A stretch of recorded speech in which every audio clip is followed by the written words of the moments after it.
Very rarely will I pick up a graphic novel. After all, the thing that I perhaps love the most about American comic books is that they all interconnect and weave together. The more of them you get, the bigger the picture you get as well, and I love that. Graphic novels, in contrast, are built to stand apart. A graphic novel originally applied to a book told using images and words. "But Ben," you cry, "that sounds like a comic book. What's the difference?" And honestly, the difference is pretty slim. The main trait that separates them is how they're published. A comic book is always part of a series. Issue 325 of Uncanny X-Men is published 1 month, then a month later, issue 326 is published, hopefully on and on and on, forever and ever for always. They are single pieces of one larger narrative. A graphic novel is designed to stand alone. It is a single product, readable from start to finish, like a book. Now, there are graphic novels that are published as series. The young adult series Amulet immediately springs to mind, but again, each volume there is treated as a single volume. Because of this, though, graphic novels are often single-volume projects that are worked on over months, if not years, and they have to be largely divorced from the ongoing continuity of the series that birthed them. But if they are that far removed from continuity, then are they necessary for a collection? I mean, the most obvious answer here is yes. Just because the X-Men's God Loves, Man Kills was released as a graphic novel, that doesn't mean that it has no place in the world or history of the X-Men. They've definitely referenced it, and looking through the history of Marvel and DC, there are numerous graphic novels that get adopted into the canon post-release, even if it doesn't happen quickly. So while a graphic novel might feel divorced from the broader continuity that led to it, potentially in terms of creative team, its release date, or even the format that it's published in, they generally are a necessary part of a collection. Okay, but what happens when a graphic novel makes itself irrelevant? When the very story that you're told is finally finished, and it ends where it began. Is the worth of a story in its telling? Is it the journey that has value, or is it the destination? And should that affect how one puts together a collection? Well, that's part of what I want to explore in our next few episodes. So the idea for Batman 3 Jokers springs from author Geoff Johns' run on Justice League in 2016. Towards the end of this particular volume of Justice League, in issue 50 specifically, the team was caught up in a war between the villainous Darkseid and the being known as the Anti-Monitor. Batman ended up being forced to sit in the Mobius chair, which belonged to the god of knowledge, Metron. With access to the knowledge of the universe, Batman asked the chair for the Joker's identity, and it responded by saying that there are three. 3 Jokers. It couldn't give Batman the Joker's identity because he couldn't specify which Joker he meant. And that was all we got for years, until October of 2020, when author Geoff Johns and penciler Jason Fabok finally released their follow-up story. And that sounds crazy, right? First off, there are 3 Jokers. Like, wow, holy crap. Even for someone with lukewarm feelings for DC books like myself, that as an idea sounds insane. But add on top of that it took 4 years to finish this story, that's also crazy. Who takes 4 years to finish a 3-volume series of anything? And by the time 3 Jokers was released, Geoff Johns had finished his run on Justice League, the then ongoing Batman writer, Tom King, had finished his own run on Batman, and the DC universe was about to blow up one more time thanks to the events of DC's Death Metal event. How could this idea, as strange and potentially cool as it was, survive all of this chaos? How could it still be relevant after so long and so many changes? My name is Ben, and I hope to find out. This is Comic Book Breakdown, episode 15.1. Does Batman 3 Jokers matter?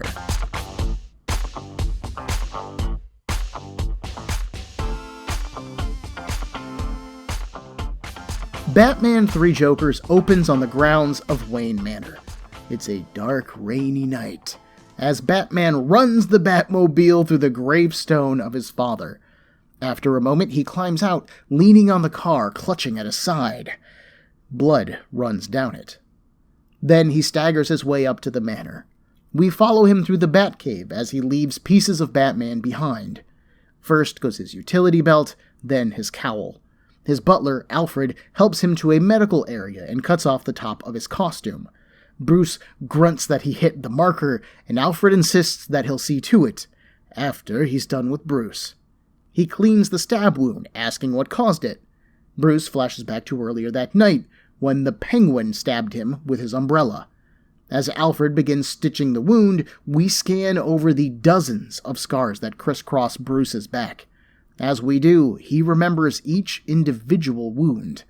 We've got Bane breaking his spine, the Riddler burning his ribcage with his question mark cane, Catwoman slashing his chest, the Joker fired a bullet and it went through his shoulder, the Joker squirted acid from a flower and it burned his chest, or stabbed him with metal playing cards, with the bang flag that came out of a prop gun laughing maniacally through every scene. The camera finally circles around to Bruce's face for the first time, the Joker's laugh ringing through his mind. The laugh triggers a different memory now, of a young Bruce Wayne. This is the fateful night. When Bruce and his parents left a showing of The Mask of Zorro, cut through an alley, and a man tried to rob them. Desperate, scared, the robber opened fire, killing Thomas Wayne first, then Martha. He looked at Bruce, his gun shaking, with tears streaming down the child's face. And then the criminal ran. As the memory fades back to the real-life moment, we can hear Alfred talking, although just barely. He says that this wound is deeper than the others. It's going to leave a scar. But Bruce isn't listening to Alfred. The nearby TV is reporting some breaking news. The Moxon crime family's last members were executed tonight by the Joker as part of his war of chaos on organized crime. The Moxon family was suspected of orchestrating the murder of Thomas and Martha Wayne, but those suspicions were proven false when Joe Chill, a petty thief, confessed to the crime. Chill is now serving his life sentence out in Blackgate Penitentiary, while the Joker remains at large, his identity still unknown.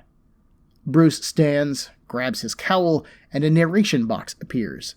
The box is yellow and torn along the bottom like it's been torn from the note of a notebook. And all that it says is 1. The criminal. God, this is such a carefully written book. So this just looks like a fairly unimportant opening, right? Another night as Batman, another injury, replay Bruce's trauma, and the Joker's killed some folks. Big whoop, who cares? We've seen this before. Well, I care.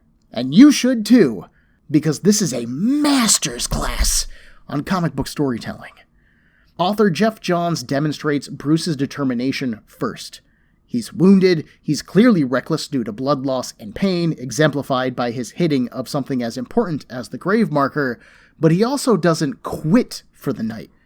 The second that he hears the news report, he knows that he has to go out again. Johns is also showing us that Batman is still human here. He can be wounded, he has been wounded before, and that is important to this story. Batman can easily be written as a bat-themed god, capable of anything, armed with everything, able to stop any threat. And with his years of history, that's really easy to believe. I mean, after all, Batman as a concept is over 80 years old. Johns is using this scene to ground the character for us, letting us know that he's human and he's vulnerable. The flashback showing his battle wounds demonstrates 2 things to us. Again, yes, Bruce's humanity, so there's 3 things actually, but we also get to see the length of time that Batman has been active as well. The variety of villains shown here are from all of Batman's history, stretching back over all those decades. Catwoman's costume is the most notable example of this for me. Those large cat ears are a nod to 1979's Batman Year One by Frank Miller. Johns is using this moment to tell us that all of Batman's history is in play, which is going to end up being a big part of this story. Johns is examining not just the history of Batman, but the history of the Joker, and he means all of that history, not just whatever history has been acknowledged in the current continuity of DC's books. After establishing the villains, Johns then does the same with the Joker himself. Each panel has a slightly different looking Joker, their facial structures just different enough, and their costumes changing over the years too. We've always assumed that the Joker was just one man, evolving over the years like Batman has, but this series is going to deconstruct that assumption. This comes with the added bonus of a really slick scene transition, taking us back to Bruce's defining moment of trauma.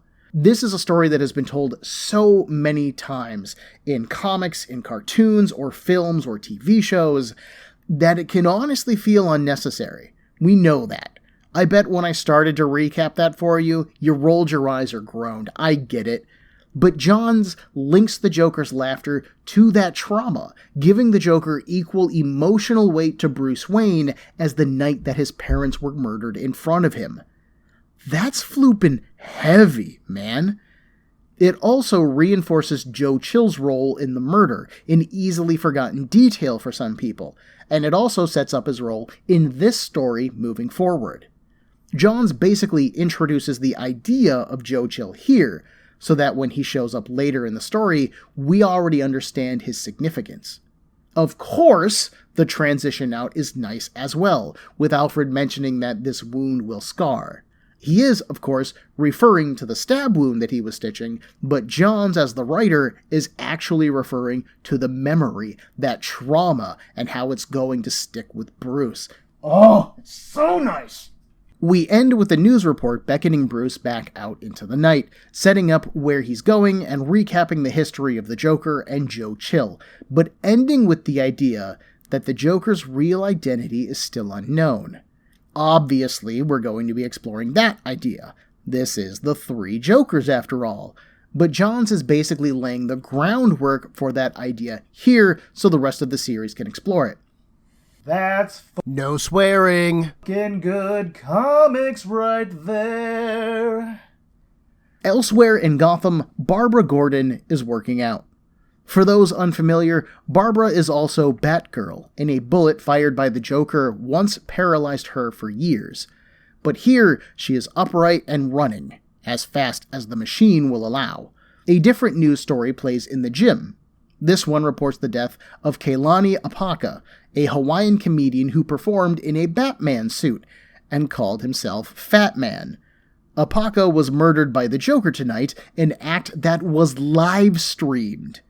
Fueled by anger, Barbara runs harder, and she actually manages to burn out the treadmill.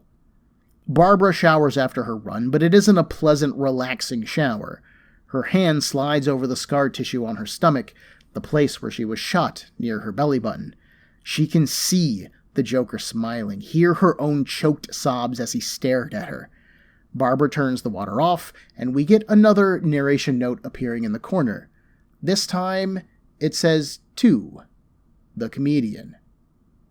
So the Joker not only killed the remaining members of a crime family tonight, but he also live-streamed the murder of a celebrity.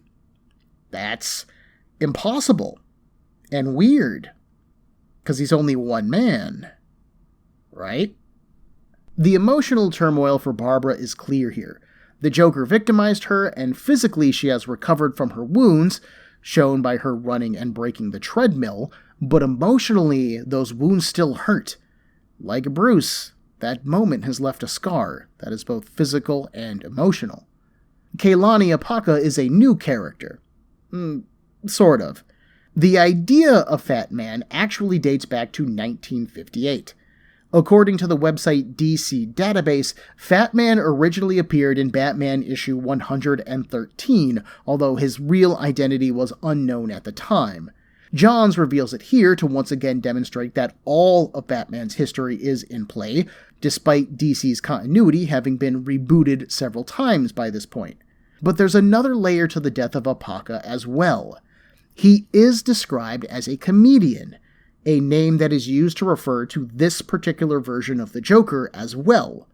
So maybe the Joker killed him because only one man gets to make jokes about Batman. The story then moves to a cemetery, where we find the Red Hood fighting a crowd of Joker goons. For those unfamiliar with the character, the Red Hood is dressed in black pants with black boots, with a red body armor top, covered in a black jacket with, get this, a red hood attached. He also has on a metallic, full-faced helmet. As he fights the goons, breaking teeth with his hands, gravestones his elbow, whatever he's got, a radio is playing in his helmet. He doesn't focus on it for a second though, needing to clear some space for him to breathe with the goons. He draws a pistol from the holster at his hip, but a pair of men tackle him, knocking his helmet off. Don't worry, he has on a domino mask, so his real identity is somehow still safe, but with his helmet knocked off, we finally get to hear what is playing on the radio. And it sure seems like the Joker has been spotted for a third time this night. The Joker was caught on the security cameras at Ace Chemical. Any other information is being controlled by the police, but the reports confirm that there are bodies on site.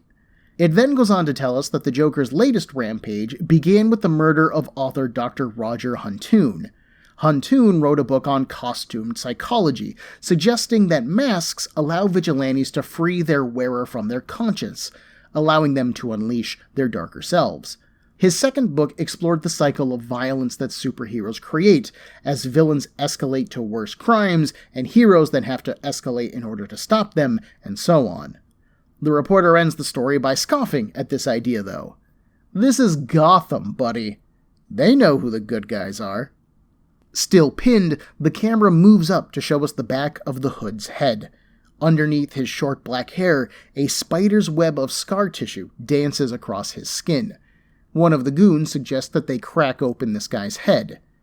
We move inside of the Hood's mind as they do this, where we can see the Joker, dressed in a work suit and armed with a crowbar, beating him with it. The other goon holds up the Hood's pistol. Nah, he ain't cracking nothing. He's gonna put a bullet in his head, nice and easy. But the Hood's memories have given him new strength. A backhanded fist breaks the gun goon's nose, causing him to fall backwards. Hood then spins the other goon around, who takes a bullet to his shoulder as his friend tries to fight back. The Hood demands to know where the Joker is. Gun Goon says that he doesn't know, so Hood jumps over him, grabs his gun arm, and snaps it over his shoulder. The goon drops in pain. The Red Hood walks over to his helmet. He didn't think that they'd know, but he needed to stretch his legs. Ooh, there was so much subtext here. God, I love this. But start at the beginning, Ben. Start at the beginning. First off, some background here. The Red Hood is a vigilante whose real name is Jason Todd. Jason is actually the second Robin, replacing the original in 1983, but unfortunately, fans quickly soured on the character. Editor Dennis O'Neil came up with an idea to let the fans decide Jason's fate. So, in a 4-part storyline called A Death in the Family, fans could call a 900 number and vote on whether or not they wanted Jason to live or die. And the fans chose die. So after being tortured by the Joker, he was killed by a bomb in a warehouse explosion, and his death haunted Batman for decades. Jason's loss was a grim reminder to Batman, and his allies, that they were human, that they were powerless in the face of tragedy and the depths of evil that the Joker would stop to. This is comics, though, and unfortunately no one stays dead forever. In 2002, author Jeff Loeb suggested that Jason Todd might be alive during the Batman storyline called Hush. This was then followed up upon by author Judd Winnick in 2004 with the 14-issue Batman Under the Hood storyline, which reintroduced Jason Todd as the Red Hood, a murderous vigilante who wanted to eliminate crime in Gotham City by eliminating its criminals. The Red Hood has been both outright villain, vigilante, and anti-hero since his creation, acting as even a threat to Batman. As the years have gone on, though, Red Hood has allowed the authors to explore the very complicated relationship that Batman has with Jason, who clearly blames Batman for his death, for not saving him, even for not saving him from himself after his seemingly resurrection. Naturally, this leads to complications with the rest of the Bat family, some of whom see Jason as a problem and a criminal in his own right, while others see him like a wounded dog, lashing out at everyone because he only has himself. Naturally, none of this has ever sat well with Batman, but Batman can't really do anything about it. Jason was trained by him, and he's only gotten more training since. Plus, guilt over Jason's loss still bothers Batman, causing him to go easy on Jason when they do encounter each other. The two of them generally avoid each other. They've kind of got a let-live policy going on, but clearly they are going to be crossing paths in this story. So, with that knowledge in hand, let's go over this scene again. First off, Jason is the only character introduced with an act of violence. Even with the Batman scene at the opening, we really only saw the after effects of his night with the Penguin, not the action itself. But with Jason, we get an actual fight. And not just a fight, but like a brutal fight. There's blood exploding from noses and mouths, teeth are flying everywhere, and Jason clearly isn't above snapping limbs or shooting people. Honestly, even just the presence of a gun on his person indicates how much more violent and murderous he is compared to characters like Batman or Batgirl. And this isn't even violence with a purpose. At the end of the scene, we learn that Jason is hunting the Joker, and, from our perspective, surely he had been questioning these goons, right? And maybe things just got violent?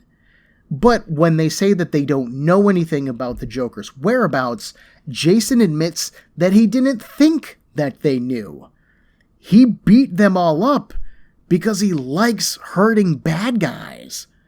That also highlights a major difference between Batman's methods and the Red Hood's methods, immediately demonstrating how estranged they've become. This idea is then reinforced by the news report that we hear during the scene. Roger Huntoon is another established character, but he often appeared in titles that were classically outside of DC's continuity. Once again, author Johns is telling us that all stories are on the table here. But we also hear a lot about Huntoon's books, examining the psychological impact that heroes have had upon the world. He argues that masks allow heroes to unleash their inhibitions, which we're told right after Todd's mask is knocked off of his head. But he doesn't actually get worse without it. He is no more brutal in the final fight scene than in the beginning scene. However, out of all of the Bat Kids, Todd is the most violent, period, and he's the only character who hides his entire face. So maybe you've got something there, Doc. Then, the sequel book looks at the cycles of violence inherent to superhero and villain clashes, of which Jason is a product of. You know, Batman stops a crime, the Joker does a worse crime, like, I don't know, beating Jason's head in with a crowbar, and when Jason survives and becomes the Red Hood, now he's a murderer. Jason legitimately became worse as a person thanks to the war between Batman and the Joker. The show host says that Gotham knows its heroes from its villains, but which category does someone like the Red Hood fall in? Is he a hero or a villain? Everything in this scene underlines that point, and that is just great. I also appreciate the rise in actions that Johns delivered through these three scenes. Batman's scene basically sets up our situation and he prepares to leave. Just like us, he's getting ready to move on, but he hasn't made it yet. Barbara's scene then gave us more information and actually gets us out into the night. She and we actually leave the scene to go to action. Then, in the night, we find the Red Hood actively fighting. Now, we're going to bring all of those characters and threads together, having established their physical and emotional trauma, some degree of their personality, and this story's main mystery, which is that there are 3 Joker attacks spread throughout Gotham City occurring on the same night, and how is that possible? This is a masterclass in comics, y'all! As the Red Hood picks his mask up off the ground, we move to another scene, where someone is taking the tall, cylindrical red tube off of another Red Hood, this one modeled after the original character. As the tube helmet is removed, a face, painted white with dyed green hair and a large grinning mouth, is revealed. Detective Bullock steps back, then speaks through a cigar, talking to Police Commissioner Gordon. No way could the Joker have committed 3 attacks of this scale all at the same time. Gordon says the obvious. 2 of the attacks must be imposters. That's nothing new, it's how the Joker has escaped Arkham Asylum dozens of times. The surrounding police officers all start to chime in with their own theories, ideas, and bets. None of them have any answers, which is when Gordon suddenly turns to the shadows behind him. A figure then steps forward. Maybe Batman can figure this one out. Bullock steps aside as Batman approaches. Yeah, Bats, they got money riding on this one. Which murder did the real Joker do? Batman examines the 3 corpses that are on the ground, kneeling. Their fingerprints will have been burned off, and a chemical bath would have ruined any DNA samples they could have taken. The smile effect has broken their jaws, so dental records won't match anything. Like the Joker himself, these 3 men are unidentifiable. Huh. Bullock scratches his head. So what now? Ignoring Bullock, Batman says that they're right. The men were likely homeless, chosen to represent the 3 men who were at Ace Chemical, which is where we are at the moment, on that night, meaning when the Joker was created. Bullock then looks to Gordon. Who is Bats talking to? A woman's voice draws their attention upward. Batgirl squats on a pipe over a large, emptied-out vat of green chemicals. This is where the Joker was created, she says. Right here. This is who Batman was talking to. He then suggests that the men are either a clue or a distraction. While the police are investigating these murders, they did not notice the stolen truck of chemicals, the tracks of which are on the ground beneath the bodies. Batgirl adds that half of the security cameras inside of Ace Chemicals aren't working, and of the ones that are, the Joker looked directly into all of them. He wants them to see him. Here, and at the Moxon murder, and on the live-streamed murder. 3 murders, 1 night, with 3 Jokers caught on video. So they've got multiple Jokers, an empty vat, and a tanker truck full of said chemicals that is missing. Gordon promises to have his people look for the truck, but what about the Joker? Which crime scene was his? Where do they start? Batman admits that he doesn't know. Yet. But it's clear that he most likely has a truck full of the chemicals that created him, most likely in order to kill a bunch of people. They need to find the Joker.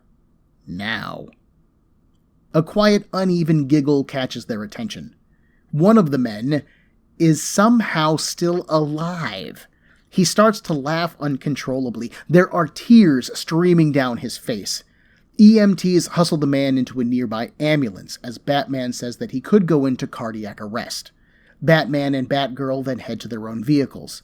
They'll escort the ambulance at least part of the way. They need to get over to the comedian's murder scene next. Commissioner Gordon offers to drive Batgirl over, but she says that she has her own motorcycle. Don't worry about it. As the 3 vehicles tear through the night, Batman tries to warn off Batgirl. She doesn't have to do... Oh, hang on, sorry. She doesn't have to do this. Batgirl obviously disagrees. The Joker and his men are killing people. She can't just let that happen. Batman then asks if Gordon knows of her civilian identity, that she's his daughter. And of course not, Batgirl responds. He's just worried like they all are.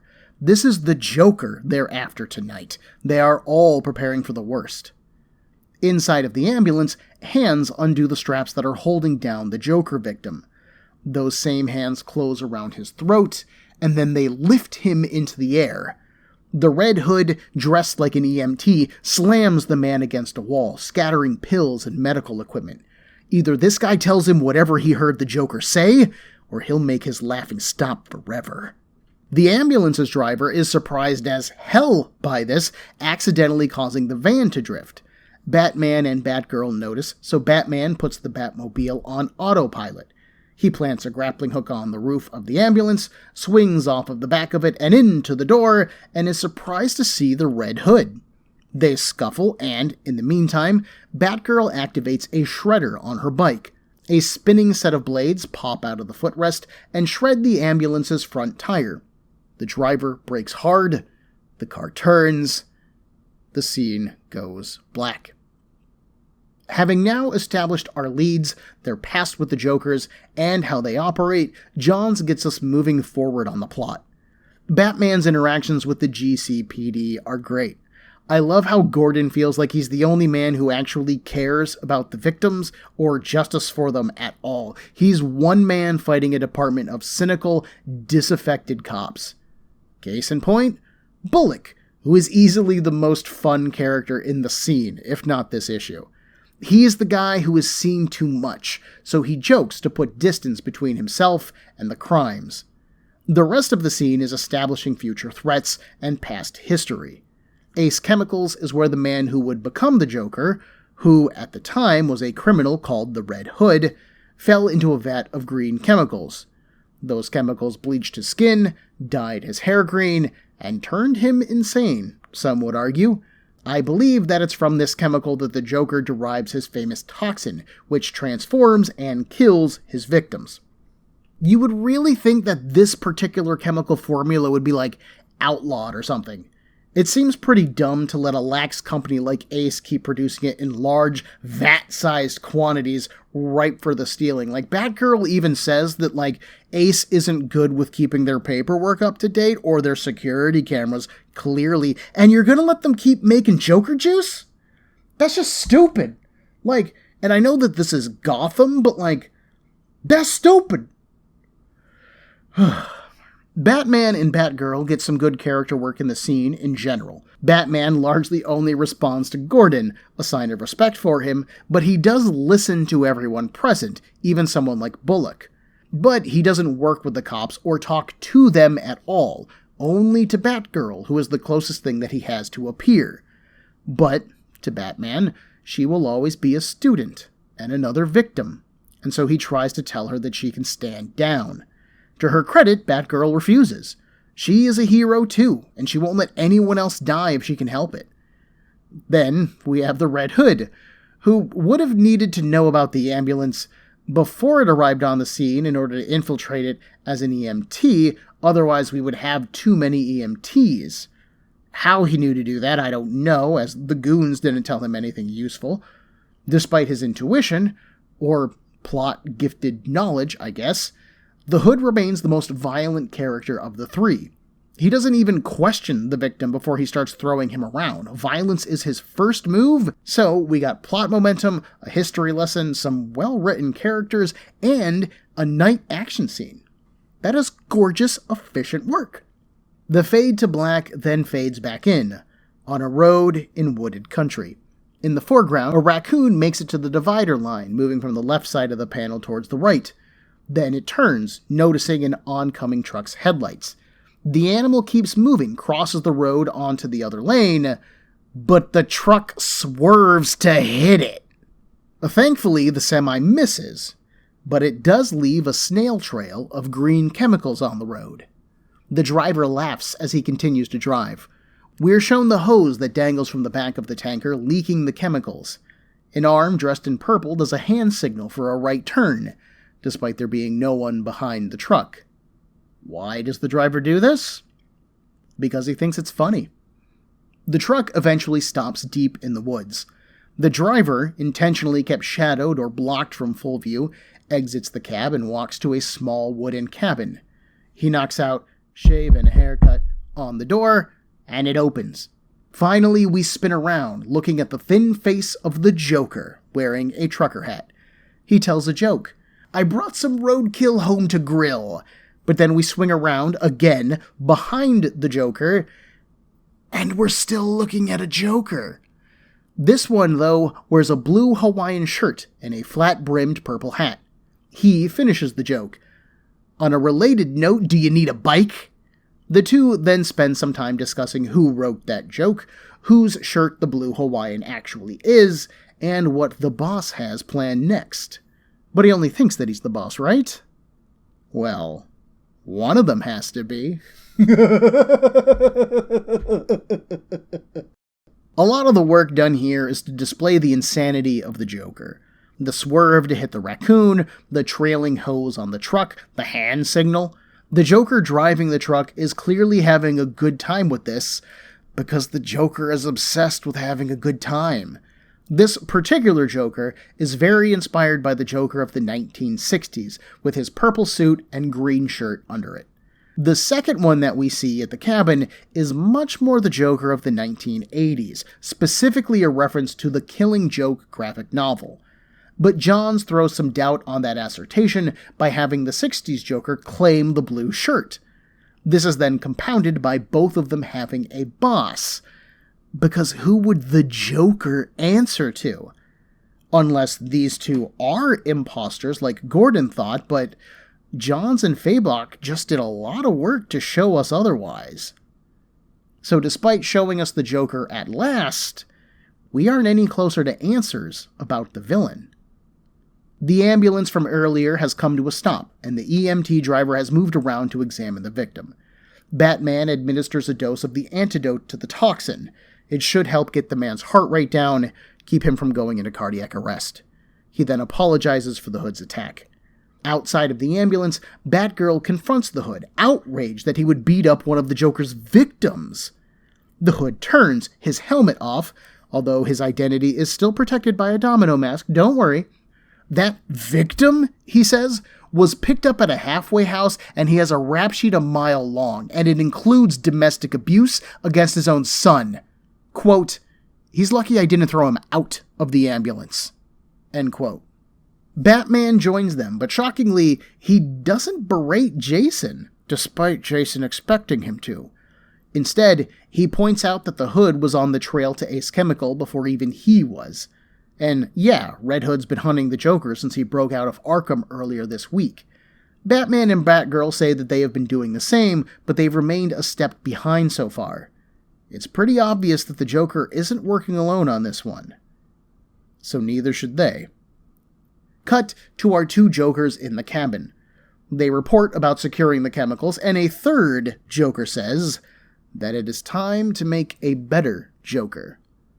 This third Joker is dressed in a dark purple overcoat, his back to a fireplace, with a book resting open on the table before him. Strangely enough, though, this one isn't smiling at all. He folds his hands. One of them will set up the factory, the other will help him with the casting call. Quote, it's time the Joker had more meaning. End quote. He flips a coin, the two Jokers call heads, and our third Joker points at the camera. One of them comes with him, the other one draws the baths. There isn't a whole lot of extra work to the second ambulance scene, we're basically just moving the plot forward, but I do think it's interesting that Batman doesn't yell at the Red Hood at all. Batgirl does, and I would argue that she is easily the kindest and most well-adjusted Bat person in this book, if not the Bat family overall. She cares not just for Bruce or Jason, but the victim, too. The Hood revealing that the victim isn't a good person is meant to justify his treatment of him, and it dehumanizes the victim to us as well. We come into this scene as Barbara, fearing for this guy's life, but we can come out of this scene as dismissive, having learned that the victim is an abusive scumbag. In other words, we can come out of this scene agreeing with Jason, the murderer. Or are you somewhere in between, dear listener? Do you hope that people are good and choose to help them no matter what? Or do you condemn every person for every crime that they've committed? Batman chooses to do neither. He saves the victim's life, but he doesn't punish Jason for his actions at all. He just acknowledges that Jason got there first. Good work, kid. Is Bruce indifferent to the morality of the victim's situation? Or is he just more forgiving of Jason, the kid that he failed? I certainly think that Batman invites the Red Hood to work with them in order to keep him in the fold and to keep an eye on him, but how much of that is wounded, hurt Bruce Wayne reaching out in the only way that he knows how, and how much of that is the cold, calculating Batman trying to control one more random element in this seemingly random case? We get some pretty interesting questions out of the scene, y'all. Having now established 2 Jokers, at least one of which is among the most famous interpretations in the canon, Johns introduces the 3rd Joker, and this character immediately feels different. He's sitting, for one, he's barely moving, and he has none of the physical expressiveness that the other 2 have. He doesn't smile until the very last panel with him at all, and even then he doesn't show any teeth. He doesn't tell any jokes or argue with the other 2. He just speaks, and he expects to be listened to. And kinda shockingly, he is. If these 3 are imposter Jokers, this one certainly feels like the brains of the group. Not that he feels like the Joker, mind you, just that he feels like he is in charge. I would argue that the other 2 characters feel much more like the Joker that I'm used to, that I would argue that the public at large is used to. But we'll see who's real or not, I guess. I hope. And we'll find out more next week. This series is just so detailed, and it references so much of Batman's history that breaking it down 1 book per episode just isn't possible. These would easily be an hour plus long, and not only is that bad for my bandwidth limits, but the feedback that I've gotten from y'all is that you prefer a 30 to 45 minute episode. And that should actually work out pretty nicely. I've mentioned previously that I am trying out some new things with this streak of episodes, and this is one of them.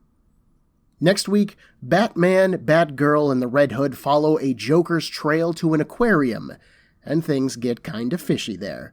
An old Batman foe appears, a Joker finally attacks our heroes, and the Red Hood does the unthinkable.